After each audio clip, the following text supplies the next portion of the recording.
Bienvenidos a la lectura orante con las Sagradas Escrituras.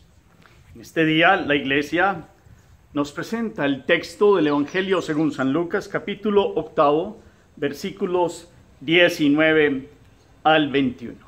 Primer momento, lectura del texto. Se le presentaron su madre y sus hermanos, pero no podían llegar hasta él a causa de la gente. Le avisaron: tu madre y tus hermanos están allá afuera y quieren verte.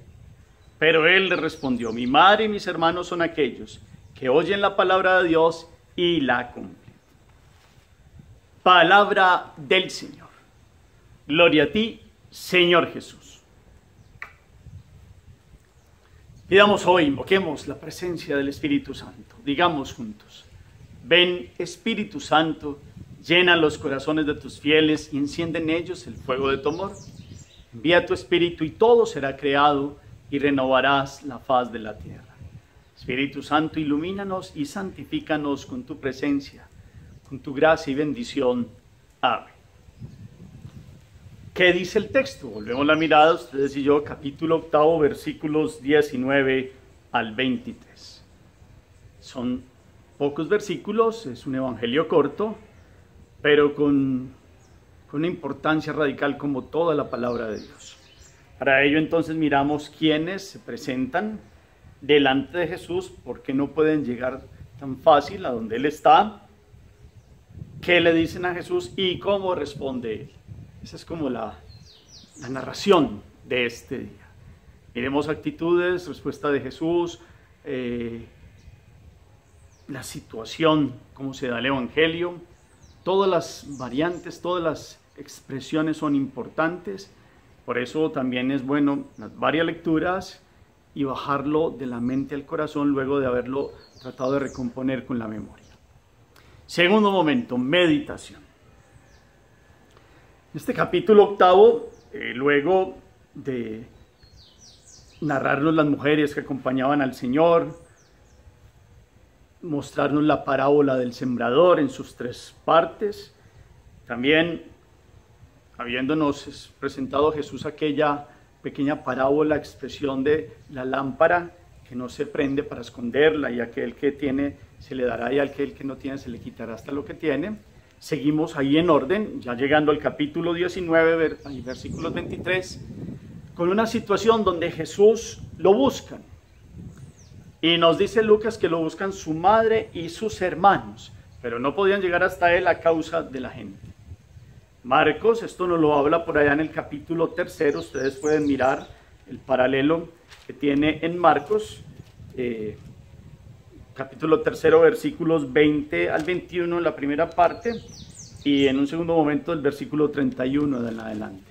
De hecho, Marcos es un poquito más fuerte porque ya había dado a entender que los parientes lo buscaban porque no estaba como en sus cabales, estaba fuera de sí. Es una expresión fuerte que Lucas no la utiliza tal. Lucas se remite a mostrar cómo los parientes, su madre y sus parientes lo buscan. Y aquí que hay que aclarar de nuevo el contexto hebreo de la familia de Jesús. San José y María y el niño Jesús. Esa ha sido la familia de Jesús más cercana.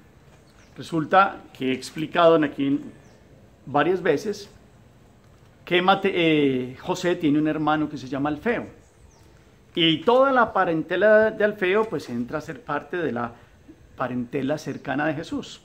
Alfeo se casó con María de Alfeo, María Cleofás, que es la misma, y tuvieron 4 hijos. De estos 4 hijos, 2 mayores, José y Simón, y 2 que seguían menores, que eran Judas Tadeo y Santiago de Alfeo. Estos 2 últimos fueron apóstoles del Señor. Cuando muere San José y Jesús empieza la vida pública, Alfeo no estuvo de acuerdo con que Jesús, Alfeo, hermano de San José, le costó entender que Jesús dejara sola a su madre para irse a hablar que era el Mesías. Ellos, claro que eran descendientes de David, José y Alfeo, y lo vemos toda la narración de la genealogía que nos muestra Mateo, para llegar a decirnos que José pues, se casó con María, quien ha dado a luz al Redentor.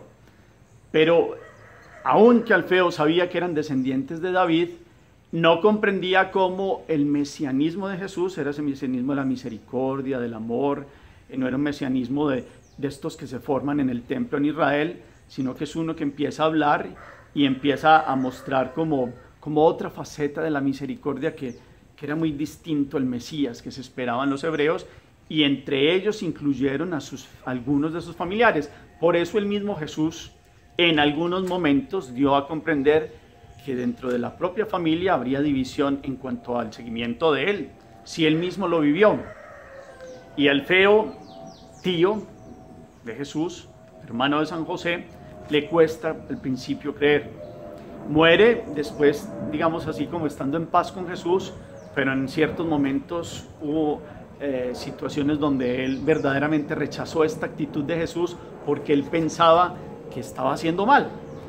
De esa misma actitud bebieron dos de los hijos de él, que se llamó José, el mayor. José no José esposo de María, sino José, sobrino de San José. Y este José tenía otro hermano Simón que también era casado. Eran los dos mayores de este matrimonio de Alfeo y de María de Alfeo. Estos dos, mencionados en algunos pasajes de las Sagradas Escrituras, por allá Marcos habla de Santiago y José, Santiago el menor, Santiago el mayor es Zebedeo, Santiago el menor es Santiago de Alfeo, el apóstol, hermano de José, no nombra a Simón y a Judas Tadeo. Por allá la carta de Judas, ustedes escuchan que Judas dice, Judas hermano de Santiago, Santiago apóstol, hace parte de ciertas referencias a estos cuatro hijos de esta familia que eran los parientes cercanos de Jesús. Dos creyeron apóstoles, dos, y el padre Alfeo les costó al principio creer en el mesianismo de Jesús. Y entonces en esos primeros momentos de la vida pública de Jesús hay una situación que se ha dado donde en algún momento, en un evangelio ampliado, Judas Iscariote estuvo unos días en Nazaret, y allí hablando con estos primos, dentro de ese idealismo también de Judas, de un Mesías triunfador, le costaba estas actitudes de Jesús que acogía a los pecadores y cenaba con ellos y con otros personajes, porque él, que era muy amigo de todo el contexto del Sanedrín, porque él se formó primero allá siendo un joven, sus padres lo mandaron desde Cariot o Keriot a que estudiara en Jerusalén, conoció todo ese ambiente del Sanedrín y de los importantes rabinos y con sus discípulos, pues a él le costaba que Jesús pues andara con ciertos personajes, porque ustedes saben que los mismos fariseos y ese mismo ámbito de culto de los principales israelitas en Jerusalén, pues rechazaron a Jesús con ello, porque abría su corazón a los pecadores, publicanos, prostitutas, y acogía a los que no estaban bien vistos, porque para ellos supuestamente estos no se iban a convertir. Los doctos eran ellos y los buenos, y tristemente Judas había vivido un poco de esa situación. Y entonces en Nazaret estuvo en un momento y le comentó a José y a Simón, los dos mayores, primos hermanos, no hermanos, primos hermanos de esta situación, y en algún momento entonces estos primos hermanos se preocupan por Jesús, les cuesta entender el mesianismo. Después vino más fácilmente Simón a convertirse, y al final José comprendió algo más ya el mesianismo de Jesús, y los dos vieron a Jesús con el sufrimiento en la cruz, aparte de los dos apóstoles, Santiago de Alfeo, que fue el primer obispo de Jerusalén, y Judas Tadeo, que ha sido el Judas, bueno, llamémoslo así, el Judas que siguió al Señor, primos hermanos. Sabemos que los hebreos, en su expresión, se dicen hermanos entre los que se crían entre sí, y en Nazaret se criaron todos juntos. Jesús, el menor de ellos, fue viendo a sus primos hermanos cercanos, porque María del Alfeo era muy cercana a María de Nazaret. De hecho, si ustedes miran a Juan, habla que en la cruz estaba María y María de Alfeo, o de Cleofás, su hermana. No es que se fueran hermanas, sino que ya sabemos que eran dos esposas de dos hermanos. Ese es el núcleo de Jesús, y en ese núcleo sufrió persecución al principio, sufrió él intransigencias porque no comprendían el mesianismo. Sus primos, Judas Tadeo, que lo siguió, y Santiago de Alfeo, les costó al principio que su papá y sus otros dos hermanos no comprendieran por qué seguían a Jesús, porque en algún momento pasó lo que dice Marcos, no consideraban que estaban en sus cabales, como el Mesías iba a ser así un hombre de misericordia, que se burlaban de él, etcétera, etcétera. Con el tiempo entonces fueron viniendo, pero hubo momentos de rechazo a Jesús en ese principio. Hoy mostramos, no en el contexto de Marcos, que es más fuerte, pero en el contexto de Lucas, que lo buscan su madre y sus hermanos. Lógicamente María siempre conoció y supo del verdadero mesianismo de Jesús. Ella siempre ha sido un fiat total a la voluntad de Dios. También es un dolor de María que no alcanzamos a meditar y poco se habla de ello, que estos parientes cercanos en algún momento no comprendieran el mesianismo de Jesús y el ser enviado del Padre Celestial.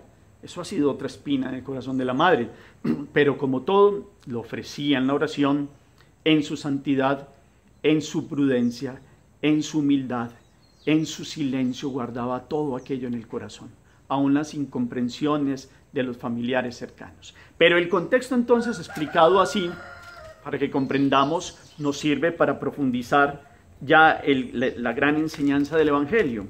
Ustedes escucharon hoy que el evangelista es claro, mostrándonos la respuesta de Jesús. Mi madre y mis hermanos son aquellos que oyen la palabra de Dios y la cumplen. Mi madre y mis hermanos. Dos requisitos. Escuchan la palabra de Dios y la cumplen. Motivo de meditación. Escuchar y cumplir, es decir, vivir en la voluntad de Dios. El que vive en la voluntad de Dios está casi que diciendo que ha sido un solo movimiento, porque ya ha mostrado que sí escuchó. Porque el que no la cumple fue solo de oídas, ruidos, y como muchas cosas no la asumió en su corazón y no comprendió este mensaje que es el mensaje de la vida, que es la mejor noticia que se nos ha dado. Por eso hoy, mirando entonces esta respuesta de Jesús, no menoscaba la grandeza de María, antes por el contrario, es toda una alabanza implícita de ella misma.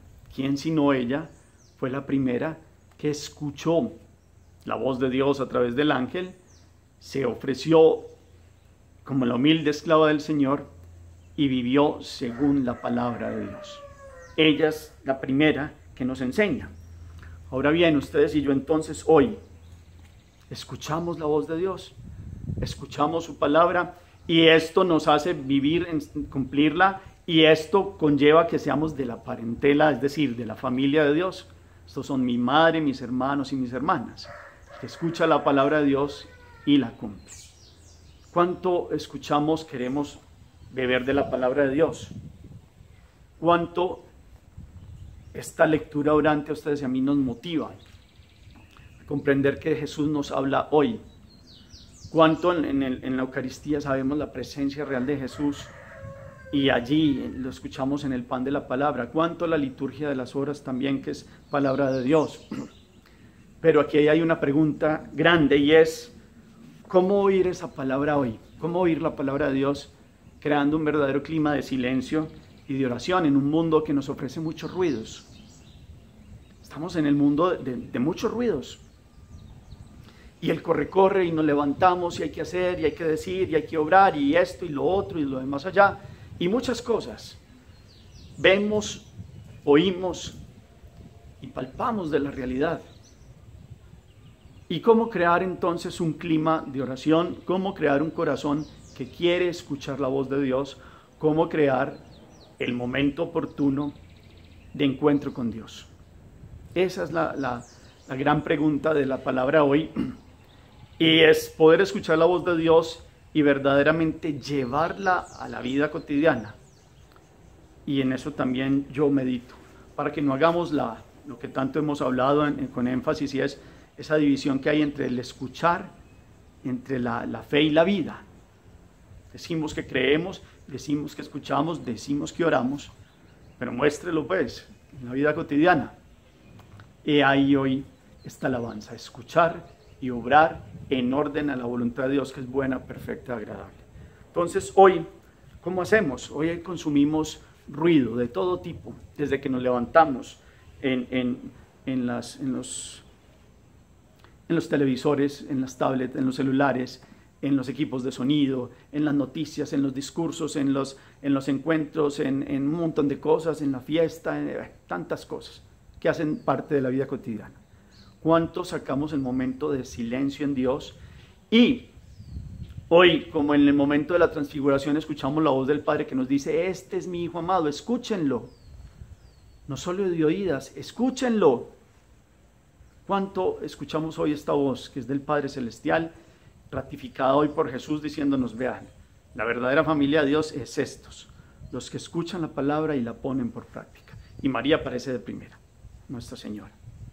¿Cuántos ustedes y yo verdaderamente no nos hacemos sordos o tercos, o nos decimos aquí como mentiras en la cabeza? Decimos: yo sí escucho, yo sí oro, yo sí tal, y hacemos ahí como una especie como de lavado de cerebro, perdón la expresión, pero resulta que falta escuchar verdaderamente, falta crear el lugar en el día a día para encontrarnos con Dios y escuchar su voz. Falta decirnos que Dios nos ha dado la capacidad de tener encuentro con Él, de creérnoslo, de buscar la conversión, y en la conversión de poder escuchar la voz de Dios más claramente. Escuchamos muchos ruidos y nos gustan escuchar muchas voces, y somos felices escuchando los tipos de música que nos gustan, y eso hace parte de la vida, los tipos de conferencias, de temáticas, del día a día, en los órdenes en que nos movemos. Pero cuánto escuchamos la voz de Dios, que es la más necesaria, que es verdaderamente aquella que nos da el sustento de la vida en libertad y verdadera vida en Dios. Y cuánto ustedes y yo quitamos todos los ruidos para verdaderamente dejar escuchar y hacer el proceso de la cabeza y del oído al corazón, y del corazón a la vida práctica, real, cotidiana. Esa es la palabra, esa es la expresión en este día. Esa es la invitación, verdaderamente, a escuchar la palabra. Hoy, en esta lección divina, dejemos que Dios entre al corazón y nos hable. Hagamos oración. Oh Dios, nuestro Padre, común de toda la familia humana, te damos gracias porque Jesús, nuestro hermano mayor, hizo familia suya a los pobres y marginados de la tierra, sentando a su mesa a cuantos cumplen tu voluntad. Gracias porque la única condición, el único título, la única carta de identidad para la pertenencia a Cristo, al reino, a su familia, a su pueblo, a su iglesia, es la escucha de la palabra y la práctica de la misma. Jesús nos rehabilita nuestra condición primera y nos sirve el pan familiar de la Eucaristía. Gracias. Manténnos unidos a ti mediante la oración del reino. Hágase tu voluntad en la tierra como en el cielo. Amén. Cuarto momento, la acción. Escucho la voz de Dios, tengo encuentros de oración con Él, escucho su palabra, estoy ávido a escucharla. Genero el contexto, el lugar, todo el clima para que pueda escuchar la voz de Dios. ¿Qué ruidos hay en mi corazón, en mi mente, en mi vida, generados por la ruptura con Dios, por el corre-corre de la vida, por las idolatrías que hay en el corazón, que hace que coloquemos primero nuestra mayor atención en todos los sentidos a cosas que son pasajeras y que a veces hemos vuelto como lo más importante y lo único de la vida, dejando a Dios por un lado? ¿Cómo tengo que cortar con esos ruidos y crear el clima de oración? ¿Cómo lo voy a hacer? Esa es la propuesta de esta acción. Gracias por la escucha de la palabra, y todos juntos compartimos en el chat y crecemos acompañándonos de la riqueza que el Espíritu con mayúscula da en sus corazones. Señor esté con ustedes, y la bendición de Dios Todopoderoso, Padre, Hijo y Espíritu Santo, descienda sobre ustedes y los acompañe siempre. Podemos seguir en paz. Demos gracias a Dios.